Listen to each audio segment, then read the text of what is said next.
जय श्री ओम नमः सिद्धेभ्यः। जय श्री ओम नमः सिद्धेभ्यः। जय श्री ओम नमः सिद्धेभ्यः। ओंकार बिंदु संयुक्तम नित्यं ध्यायन्ति योगिनः कामदं मोक्षदं चैव। ओंकाराय नमो नमः।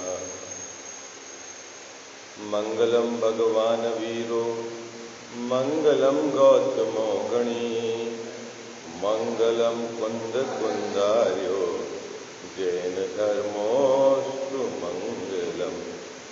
सर्वमंगल मांगल्यम सर्वकल्याणकारकम प्रधानम सर्वधर्मानां जैनं जयतु शासनम। जैनं जयतु शासनम। जैनं जयतु शासनम। नमः श्री समयसाराय स्वानुभूत्याश्चकासते चित्स्वभावाय भावाय सर्वभावान्तरे चिदे।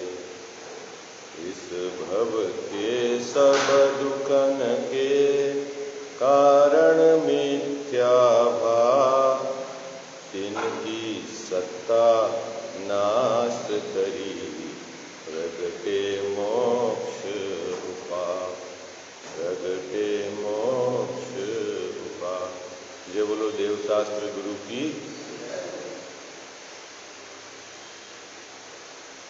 चौथा अधिकार मोक्ष मार्ग प्रकाशक ग्रंथ, इसके आधार से अग्रहित मिथ्या दर्शन, मिथ्या ज्ञान और मिथ्या चारित्र की चर्चा या उनके स्वरूप की चर्चा अपन विगत कुछ दिवस से कर रहे थे।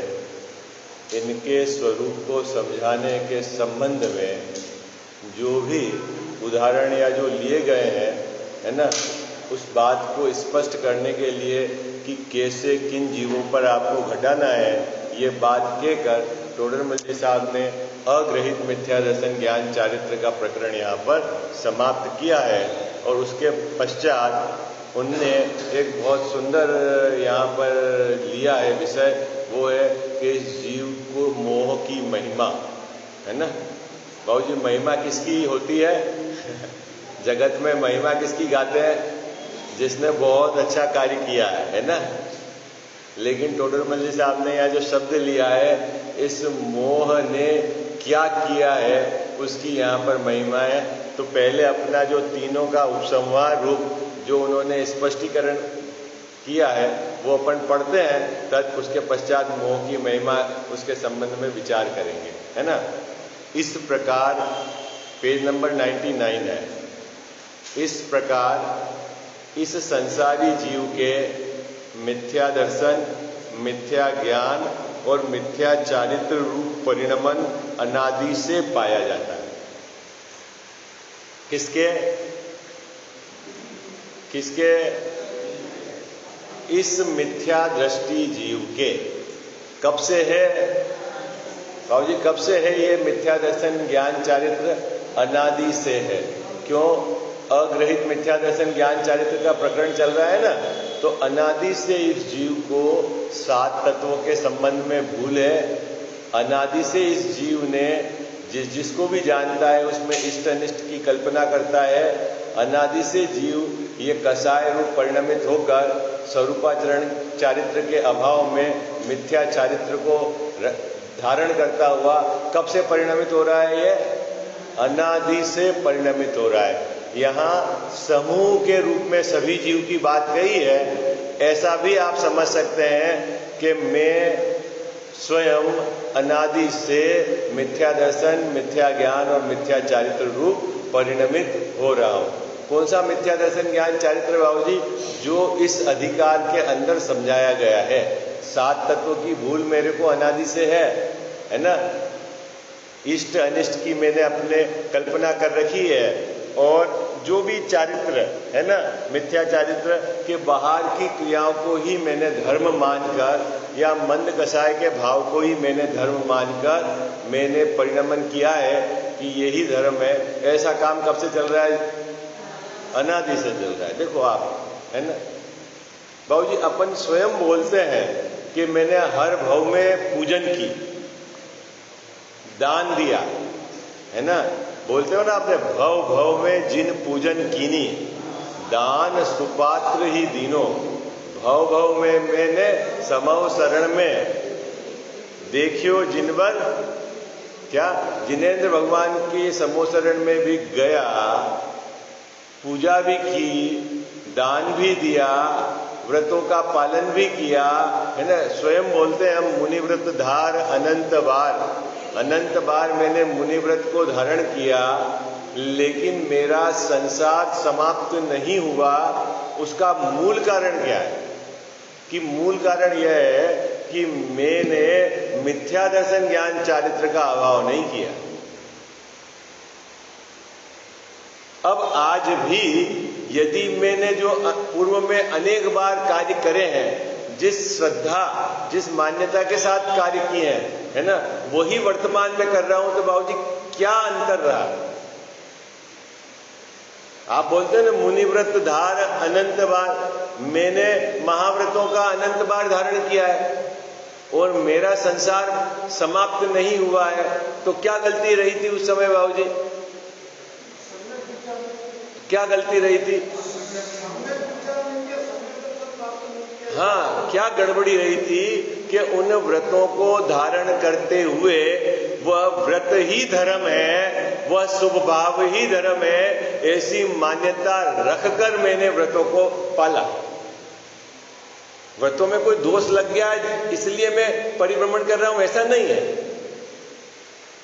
लेकिन असल में वो व्रत थे ही नहीं। क्यों नहीं थे बाबूजी? कि स्वरूपाचरण चारित्र के अभाव में व्रत होते नहीं है। बात पकड़ में आई आपको? अब क्या वही गलती में इस भाव में भी दोहरा रहा हूं? मुद्दे वाली बात, जो चला गया जो चला गया, लेकिन विचार तो ये करना है, क्या वर्तमान में भी मेरी मान्यता क्रियाओं के आधार से धर्म की बनी हुई है, कसाई की मंदता के आधार से धर्म की बनी हुई है, तो मेरे पूर्व में और अब में क्या अंतर रहा? क्या अंतर रहा? कौन विचार करेगा ये बात? हाँ, अपने को स्वयं को विचार करना है। अनादि से है मुझे मिथ्या दर्शन ज्ञान चारित्र, उस रूप ही में परिणमित हुआ हूं, है ना। अब उसका थोड़ा सा यह विस्तार करते हैं। क्या कहते हैं टोडरमल जी साहब? ऐसा परिणमन, कैसा परिणमन? मिथ्या दर्शन ज्ञान चारित्र रूप परिणमन, एकेंद्रीय आदि असंगी पर्यंत तो सर्व जीवों के पाया जाता है। जितने भी असंगी जीव हैं वह सब नियम से क्या है? मिथ्या दर्शन ज्ञान चारित्र रूप ही परिणमित हो रहे हैं। बाबूजी क्या इसका अर्थ क्या है? जितने भी असंगी जीव, यानी एकेंद्रीय से लेकर असंगी पंचेंद्रीय जीव तक, सभी का परिणमन कैसे हो रहा है? मिथ्या दर्शन ज्ञान और मिथ्या चारित्र रूप ही परिणमन हो रहा है। महादुखी है। और मेरा परिणमन कैसे हो रहा है?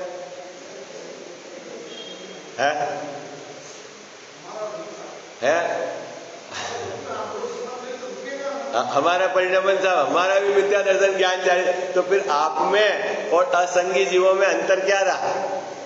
कोई अंतर नहीं रहा। नहीं साहब, उसके तो मकान नहीं रहने को, गाय के भैंस के, हमारे तो घर का मकान है बाबूजी। नहीं है घर का मकान है, रजिस्ट्री नाम पे है हमारी, नहीं जैसा, तो फिर तो मैं तो सुखी हूं। कुछ तो स्पेशल है, स्पेशल में उदय हो सकता है आपका, लेकिन सुख नहीं है आपको। आई बात समझ में? उदय अलग प्रकार का है, मनुष्य पर्याय में हो, बाहर में अनुकूल सामग्री मिली हुई है, लेकिन सुखी नहीं हो। क्यों? कि उदय के अनुसार सुख होता नहीं है। सुख तो स्वभाव के आश्रय से होता है। कितनी सरल बात है। हाँ जी है ना जी, क्या बात निकली अभी। सुख तो उदय के अनुसार से नहीं होता, स्वभाव के आश्रय से होता है। मैंने क्या मान रखा है, उदय अनुकूल होगा तो मैं सुखी हो जाऊंगा। इस मान्यता ने ही मेरे को अनादि से दुखी किया है। किस मान्यता ने बाबूजी? क्या किस मान्यता ने मेरे को दुखी किया है? बोलो भाई जल्दी। मैंने यह मान रखा है क्या कि उदय अनुकूल रहेगा तो मैं सुखी हो जाऊंगा, पुण्य के उदय में मैं सुखी हो जाऊंगा। इस मान्यता ने ही मेरे को दुखी कर रखा है अनादि से, क्योंकि ये अनादि से विपरीत मान्यता है। ये है मिथ्या दर्शन। आई बात समझ में?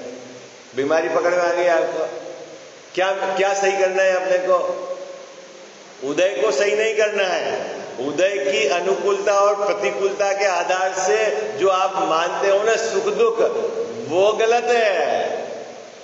स्वभाव के आश्रय से सुखी होता है, और जिसने स्वभाव का आश्रय नहीं लिया है, बाहर में उदय कितना भी उनका अनुकूल हो, दुखी ही है।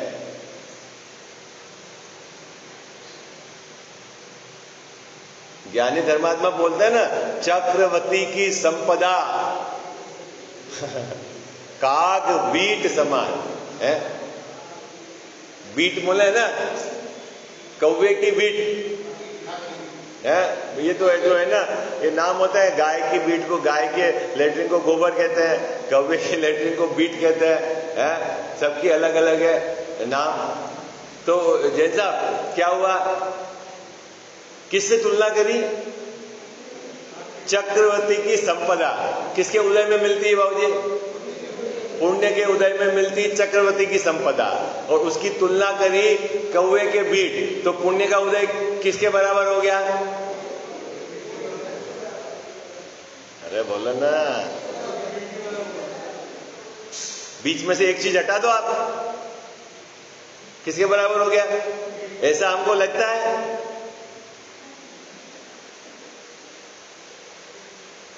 बोलो ना, क्या दिक्कत है? बोलते तो हो ना आप, सबको याद है। देखो कंठस्थ, विचार नहीं आता। क्या गड़बड़ी है? पुण्य के उदय में अनुकूल सामग्री के काल में मैं सुखी रहूंगा या सुखी होता हूं, ऐसी जो मेरी मान्यता है वो मान्यता मिथ्या है। और उस मिथ्या मान्यता से अनादि से मैं दुखी हूं, और उस मिथ्या मान्यता से ही जगत के सभी जीव दुखी हैं। अपने को दुखी किससे लगता है बाबूजी?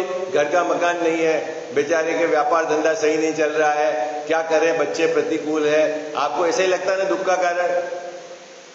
कभी ऐसा लगता है कि देखो मिथ्या दर्शन के कारण दुखी है, क्यों? ऐसा क्यों लगे? ऐसा लगता है? बोलो ईमानदारी से बताओ आप।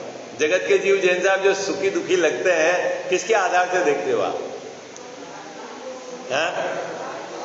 क्योंकि मिथ्या दर्शन के आधार से देखें, उधर और इधर दोनों तरफ बराबर है। मैं तो सुखी हूं और वो दुखी है, ऐसा है ना बाबूजी? हाँ, अरे बोलो हाजी या नाजी। अपने को सुखी देखते हो ना आप, किसके आधार से?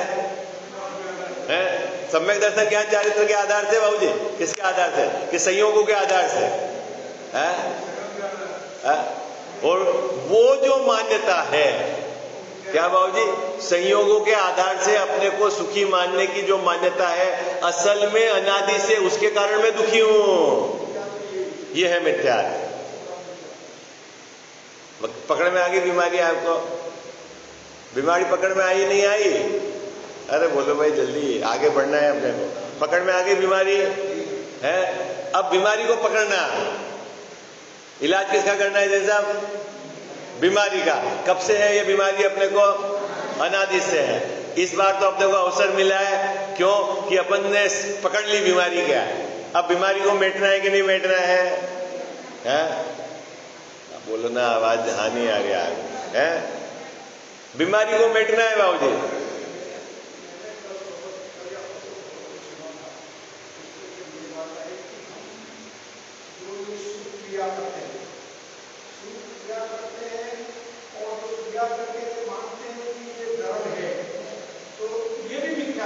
मिथ्यात्व है।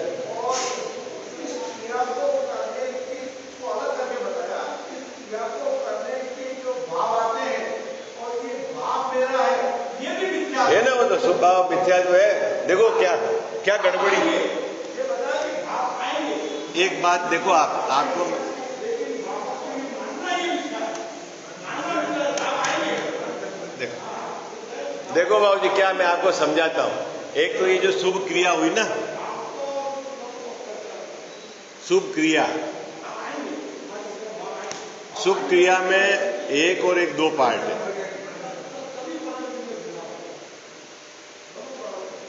शुभ क्रिया होती है, शुभ क्रिया, उसमें दो तरीके का एंगल है ना। एक तो होता है देह की क्रिया, है ना। मैंने एकदम शुद्ध नहाया, मैंने वस्त्र बिल्कुल शुद्ध पहने, यहाँ पे आके मैंने बिल्कुल प्राशुक सामग्री बनाई और फिर मैंने भगवान की पूजा करी। ये एक तो हो गया बाहर से देह की क्रिया, है ना। आप बोलते हैं द्रव्यस्व शुद्धि मदिगम यथानु, क्या बोलते हो, भावस। द्रव्य की शुद्धि तो मैंने जितनी संभव है उतनी करी है, बुद्धि, है ना, बोलते हो ना पूजा के पहले, है ना। तो एक तो रही द्रव्य की शुद्धि और एक होता है परिणामों में शुद्धि, अन्य कसाई की मंदता। दो बातें हो गई, एक तो देह की क्रिया और एक कसाई की मंदता। मंदिर आए हो, परिणाम में कसाई की मंदता।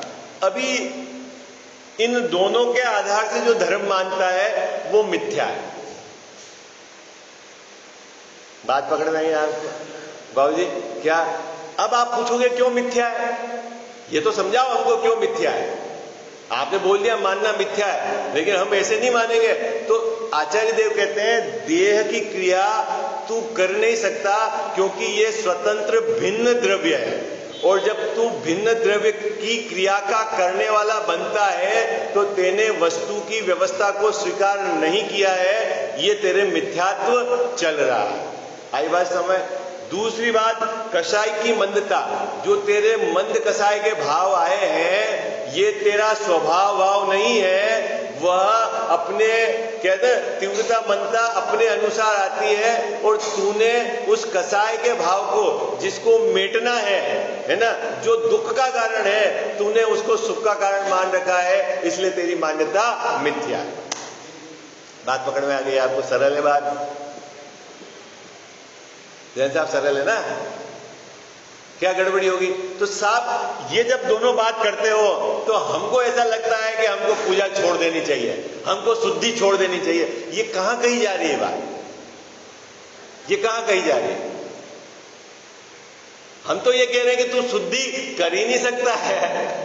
एक तरफ तो बोलता है महापावन है देह, जैन साहब क्या बोलता है, इसके संपर्क में जो भी आवे वो अपवित्र हो जाता है, इसको आप कितने भी पानी से नहलाओ। और फिर बोलता है मैंने द्रव्य की शुद्धि रखी। क्या शुद्धि करनी?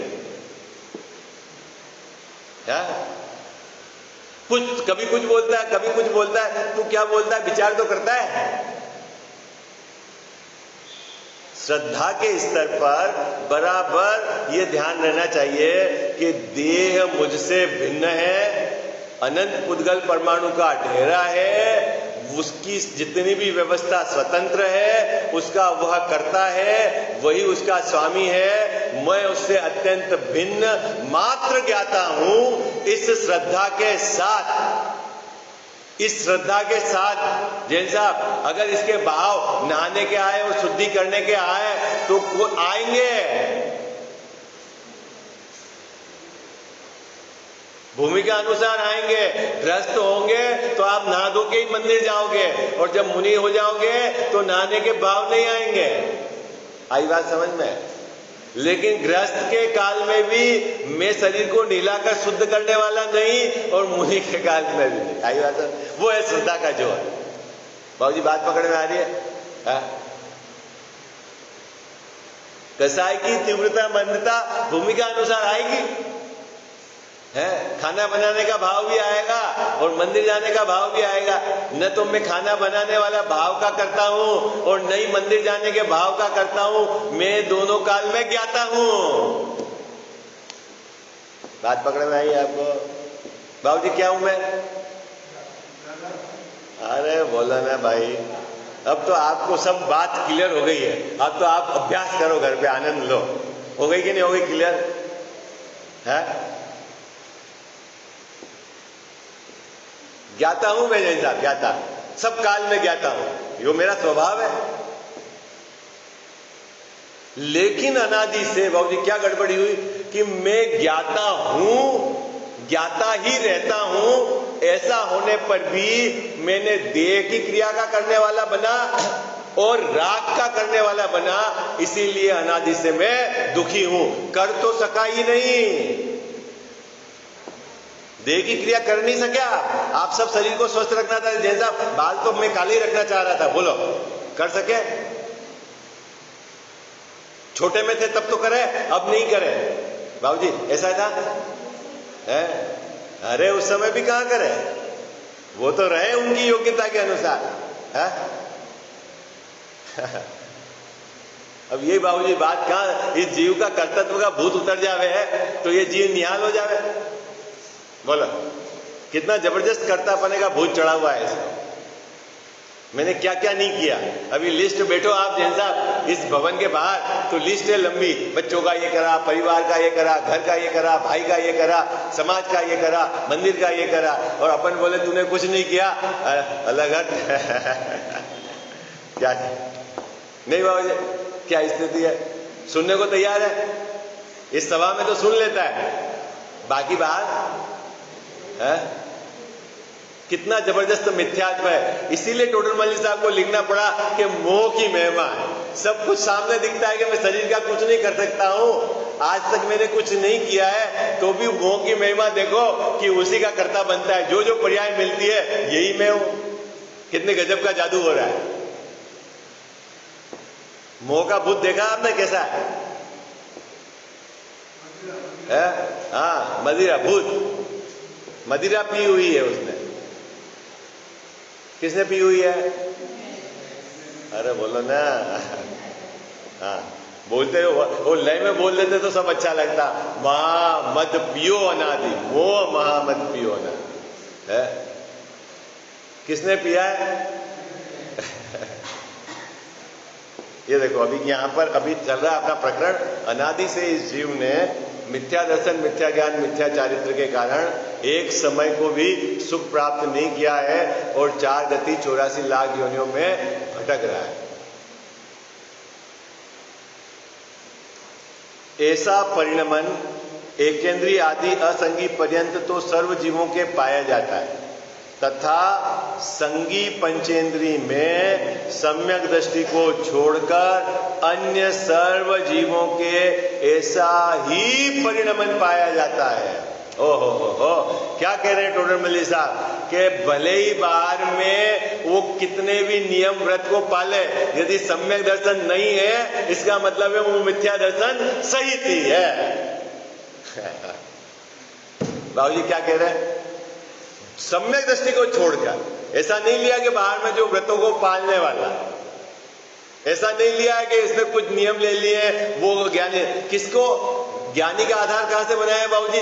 है सम्यक दृष्टि है तो उसके ऐसा परिणमन नहीं है, और मिथ्या दृष्टि है तो उसके ऐसा ही परिणमन है। लो हेतु बाबू जी खबर है क्या कह रहे हैं? बाहर में किसी भी प्रकार के नियम को पालता हो, व्रतों को अंगीकार करता हो, और यदि वह मिथ्या दृष्टि है तो उसका परिणाम कैसा है? हाँ, जैसे जो जीव सब ढेले इकट्ठे कर दिए ना उधर, एक इंद्रिय से असंगी पंचेंद्रिय तक सब में ले लिया उनको।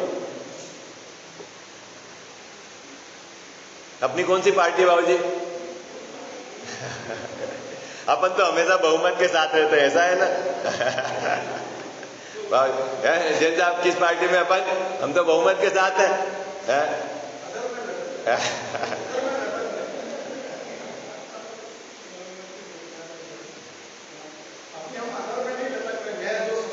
हाँ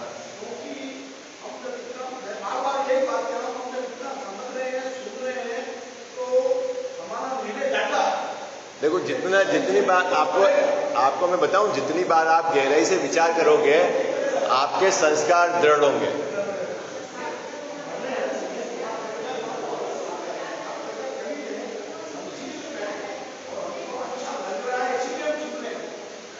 जितनी बार बाबूजी गहराई से विचार करोगे ना आपको उतने संस्कार दृढ़ होंगे। ठीक है, देखो कोशिश तो सबकी है कि सम्यक दर्शन को प्राप्त करना है इस पर्याय में, लेकिन मान लो सम्यक दर्शन प्राप्त नहीं भी हुआ और आपने ये संस्कार दृढ़ कर लिए। कौन से संस्कार? जो सात तत्व के संबंध में क्या बात सच्ची है इसका बार बार विचार करके अपने विकल्पात्मक ज्ञान में निर्णय लेके ये बात धारणा तक पहुंचा दी आपने। इतना काम आपने कर लिया तो जैन साहब आगे के भाव में जब भी आपको चांस मिलेगा अंदर का सब मटेरियल आपके सामने आ जाएगा और काम हो जाएगा। आई बात समझ में आपके, है ना बाबू जी? काम हो जाएगा।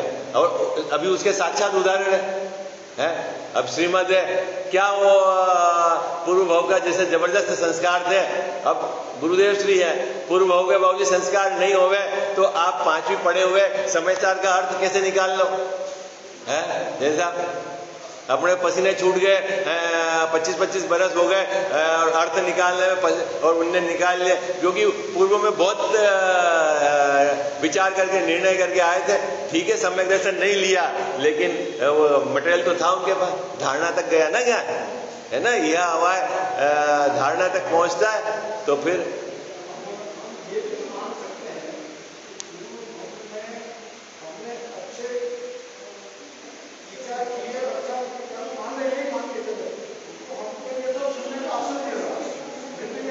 भाई जो भी आपको अभी वर्तमान में पात्रता मिली है और जैन धर्म मिला है तो डेफिनेटली पूर्व में आपके कसाई की मंदता और उस तरफ का आपका रुचि होगी तो मिला है। बाकी पैसा मिलना तो अरब कंट्री के शेखों के पास भी बहुत पैसा है लेकिन उनको धर्म के प्रति प्रीति नहीं थी तो उनके पास पंच परमेष्टि नहीं है, बाहर की सामग्री तो है और हमारे पास तो बाहर में जीने योग्य सामग्री भी है और पंच परमेष्टि भी है, तो दोनों में कुछ न कुछ तो अंतर रहा। और अभी भी हाँ बाबू जी वो उसकी अभी मैं चर्चा नहीं करूंगा। भाई निसर्गज और अधिगमज जो होता है ना, एक तो उपदेश से मिलना और एक जिनको वर्तमान में उपदेश नहीं मिला लेकिन उनको पूर्व में देशना लब्धि मिलती है। आई बात समझ में? वर्तमान में नहीं मिला इसलिए वो बंटवारा कराए, उनके प्रकट होने के तरीके में बंटवारा है। उत्पन्न कैसे हुआ उसके आधार से सम्यक दर्शन में अंतर नहीं है। सम्यक दर्शन उत्पन्न होने में और उत्पन्न होने में भी उस काल में, ऐसा भी नहीं है कि पूर्व में देशना नहीं ली हो, ऐसा है ना, वो कभी प्रकरण आएगा तो अपन उसकी भी चर्चा करेंगे, है ना। अभी क्या अपने को अभी क्या चल रहा है? मिथ्या दर्शन, मिथ्या ज्ञान और मिथ्या चारित्र। देखो क्या कह रहे हैं, ऐसा परिणमन एकेंद्रीय आदि असंगी पर्यंत तो सर्व जीवों के पाया जाता है तथा संगी पंचेंद्रियों में सम्यक दृष्टि को छोड़कर, बाबूजी संगी में क्या क्या लेना? देवगति के सभी जीव, मनुष्य गति के सभी जीव, नार की सभी और तिर्यंच में भी जो संगी जीव है वो सभी, उनमें सम्यक दृष्टि को छोड़कर सर्व जीवों के ऐसा ही परिणमन पाया जाता है। कैसा? मिथ्या दर्शन, मिथ्या ज्ञान और मिथ्या चारित्र सहित। देवगति के जीव है ना, वहां शरीर में रोग नहीं है, बाहर में अनुकूलता है, लेकिन यदि मिथ्या दृष्टि है तो वह दुखी ही है। आई बात समझ में? किसके आधार से? हाँ, वहां कोई एक्सीडेंट नहीं होता जैसा है और वहां किसी को कमाने नहीं जाना पड़ता तो फिर दुखी कहीं से है? मकान भी नहीं बनाना पड़ता बाबूजी, वहां सब रेडी काम है। जिन जिन कार्य से हम यहाँ अपने को दुख लगता है जैन साहब, वो कुछ भी काम वहां उनको नहीं करना है। सबसे ज्यादा डरा हुआ आदमी कोई बीमारी तो नहीं हो जाए कहीं में, ऐसा तो उनके बीमारी नहीं होती है। फिर कमाने के लिए क्या पता इस बार तो बारिश नहीं हुई है, क्या रहती सीजन, तो वो भी डर नहीं है उनको। फिर सामग्री बाबूजी है वो किसके आधार से? अपना स्वभाव का निर्णय नहीं है। आई बात समझ में? तो अपन जिसके कारण से दुखी है एक्चुअली असल कारण जानते नहीं। वो अपना तीसरे अधिकार में अपन चर्चा करके आए ना, दुख का असल कारण जानते नहीं। चलो अब आगे। परिणमन में जैसा जहां संभव हो वैसा वहां जानना। जिस जिस पर्याय में जैसा जैसा परिणमन हो वैसा वहां जानना। लेकिन मिथ्या दर्शन और मिथ्या ज्ञान और मिथ्या चारित्र है तो सभी दुखी ही हैं। देव में जाएंगे तो वैखरी शरीर होगा, रोग नहीं होगा। और तिर्यंच और मनुष्य का जो शरीर है औदारिक शरीर, तो उसमें रोग होंगे। जैसी पर्याय वैसा परिणमन। लेकिन दोनों यदि मिथ्या दृष्टि है तो एक जैसे हैं, एक कैटेगरी में डाल दिया। आई बात समझ में? आप बाबूजी किस कैटेगरी में? अभी आप अच्छी भाषा में बोलो, सभ्य भाषा में, कि पुण्य का उदय कैसा भी हो और पाप का उदय कैसा भी हो, लेकिन यदि दोनों के मिथ्या दर्शन, मिथ्या ज्ञान, मिथ्या चारित्र है तो एक ही कैटेगरी में है, दुखी है। आई बात समझ? तो फिर जैसा सुख का कारण क्या? पुण्य का उदय है। जैसे अब उसको स्पष्ट कर रहे हैं, एकेंद्रीय आदि को इंद्रिय आदि की हीनता अधिकता पाई जाती है ना। आप बंटवारा करेंगे ना एक इंद्रिय से लेकर ऊपर तक के जीवों में, तो इंद्रियों की हीनता पाई जाती है, किसकी अधिकता पाई जाती है। एक इंद्रिय के स्पर्शन इंद्रिय, दो इंद्रिय के दो है, तीन इंद्रिय के तीन है, चार इंद्रिय के चार है। ऐसे जीवों में बंटवारा करेंगे तो होगा। अब जो देवगति के जीव है वो संगी है, पंचेंद्रिय है, तो उनके इंद्रियां भी है और मन भी है, सब कुछ है ना। और एक इंद्रिय जीव के कुछ नहीं है, एक इंद्रिय है मात्र, लेकिन उसके भी मिथ्या दर्शन है और देवगति के भी जीव के भी मिथ्या दर्शन है। तो बाबूजी क्या है? दोनों जहां से सुख का बंटवारा होता है, जिसके आधार से जीव सुखी दुखी है, वो तो दोनों में कॉमन है ना। समझ में आ गई बात आपको? ये कहना है, एकेंद्रीय आदियों को इंद्रिय आदि की हीनता अधिकता पाई जाती है और धन पुत्रादि का संबंध मनुष्य आदि को ही पाया जाता है ना। बेटे किसके होते हैं? अरे बोलो ना, अपन तो सब बेटों से दुखी है ना। जनता बेटे किसके होते हैं? नारियों के नहीं, देवों के नहीं है। बेटे किसके होते हैं? तिरंज गति में बेचारे कहाँ बेटा है वो हुआ, कौन जाने बेटा कौन मेरी सेवा करेगा। प्रॉब्लम किसमें है? तो जहां इस अपेक्षा से बात करी हो वहां समझ लेना उस पर्याय की अपेक्षा से बात की, तो बेटों के कारण सुखी दुखी है क्या? नहीं नहीं, मिथ्या दर्शन है, बस बात पकड़ में आ गई आपका। धन कौन इकट्ठा रखता है बाबू? है तिरंज गति वाले कौन गड्ढा खोदते हैं? कौन के उनके बैंक लॉकर है? कौन के वहां सोना चांदी है? बोलो, नहीं है ना तिरंज गति में। और नरक में अरे पानी नहीं मिल रहा है, वहां सोने चांदी की बात करते है। और देव में है। फिर कहां समस्या है ये सब? चार गति के जीव दुखी हैं बाबूजी, और एक ही गति में बेटे और धन की व्यवस्था है मनुष्यों में, ठीक है। तो अपन मानते हैं ये हो जाएगा तो सुखी हो जाएंगे, और फिर बाकी में तो बाकी के जीव सुखी नहीं हो सकते क्या? तो किससे सुखी हैं? किससे सुखी है? देखना, एक बात फिट कर लेना, जब जब भी जीव सुखी है वो सम्यक दर्शन ज्ञान चारित्र से सुखी है। क्या? किससे सुखी है? जब जब भी अपन को सुख के लिए कुछ चीज प्राप्त करनी है, तो क्या प्राप्त करनी है ऋतु भाभी जी? गाड़ी लानी है कि गले का हार लाना है कि मकान घर का लाना, क्या करना है बाबूजी? सम्यक दर्शन ज्ञान चारित्र होगा तो सुखी, और नहीं तो दुखी। और बाकी व्यवस्था तो चार गति में जैसी जैसी पर्यायगत योग्यता, जैसी जैसी गति की है वैसी वैसी व्यवस्था है। आई बात समझ में? ये बात इस पैराग्राफ की विषय वस्तु देखो क्या है। और धन और पुत्रादिक का संबंध मनुष्य आदि को ही पाया जाता है, इन्हीं के निमित्त से मिथ्या दर्शन आदि का वर्णन किया है ना। अब आप धन के निमित्त से, पुत्र के निमित्त से, तो अपन बोलेंगे मनुष्य तो इसके निमित्त से मिथ्या दृष्टि, और देव किसके निमित्त से मिथ्या दृष्टि? तो बोले जिस पर्याय में जिसके आधार से हमने उदाहरण दिया है वहां मिथ्या। असल में मिथ्या दर्शन का मतलब यह है सात तत्व के संबंध में उनकी भूल है। आई बात समझ में? उसमें जैसा विशेष संभव हो वैसा जानना। क्योंकि ये उपदेश किसके लिए, ग्रंथ किसके लिए लिखे बाबूजी? ये ग्रंथ किसके लिए लिखे? मनुष्यों के लिए लिखे हैं, तो फिर मनुष्यों को समझाने के लिए मनुष्यों के सराउंडेड जो उदाहरण है, जिन संयोगों के आधार से ये जीव है ना, उनमें एकत्व करता हुआ दुखी होता है, उसके आधार से बताया है कि भाई ये, और दूसरी गति में वहां के आधार से समझ लेना, ऐसा कह रहे हैं टोटल मिल।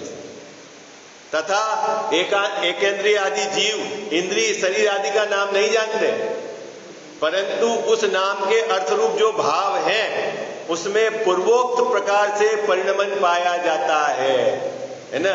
ये जैसे मैं तो ये शरीर है ऐसा जानता हूं, उसमें एकत्व करता हूं, एकेंद्रीय को इतना ज्ञान कम है नहीं, लेकिन एकत्व वैसा ही है ऐसा जानना। आई बात समझ में आपको?